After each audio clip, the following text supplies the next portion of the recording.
The students at Asbury University are honoring the event's memory in a different way.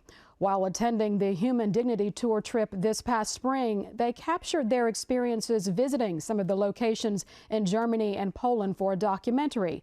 Don't Forget Us, A Walk Through the Holocaust, is a view of the history through the eyes of students as they see it first person and experience all the emotions that come with it.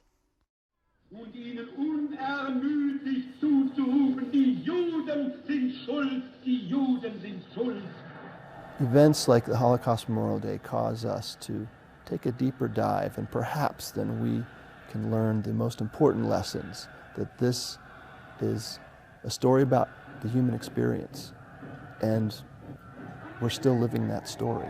As we move into a period where there are no firsthand witnesses, it's very important that we have captured the story well. We don't distance ourselves from it in ways that, that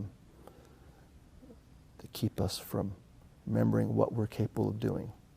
We go through life reading these events in history books, and there's this distance between us and them. It's flashcard information, test information. Sadly, it's becoming that way.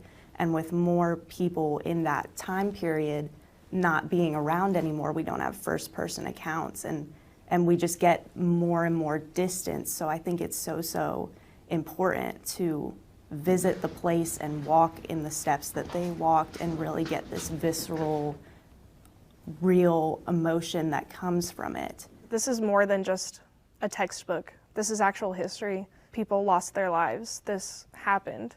The idea of humanity was questioned, and it wasn't that long ago. And I think people need to learn about it because a lot of people don't know about it nowadays. The familiar message, in all of its irony, work will set you free. Many of the prisoners here were worked to death. I think there's a lot of portals to go into the Holocaust. I mean, yes, it's a historical event, and yes, it involved political decisions and political will and political opportunity. But there's at least two ways in which I feel like I've been drawn to it. One is that it was about messaging. It was about moving public opinion, about propaganda. It was about creating powerful situations where people felt compelled to act a certain way. And that is psychology.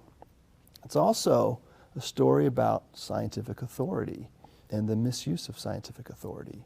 And so another reason why to have an experience captured on film that is unfolding in real time and is yet another bit of data to move with the human experience into the future and help us remember that these were real people. All of those suitcases that contained everything the prisoners could carry, they were told they would get them back.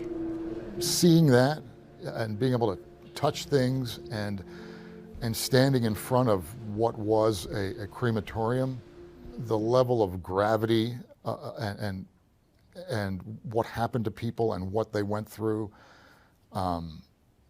is profound. I hope that people watch it and they learn to work through what emotions they need to start feeling about it, because it's a piece of history that could happen again, and we have to take it in and realize and understand history.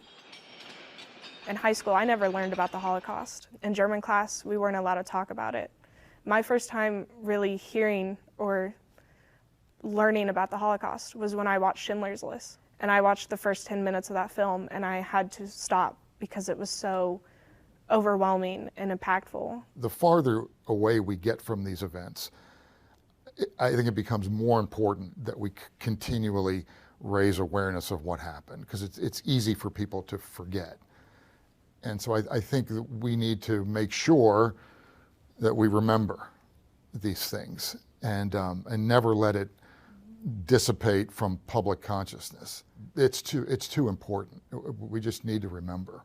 Wolfsky, in a deportation train with his wife and 6-month-old son, on his way to Auschwitz, tossed the letter from the train. It reads, "Don't forget us." I sometimes worry about how the Holocaust will be conceived of in just a short period of time, just 100 years, which is nothing in the span of human history. 100 years from now, how will it be understood?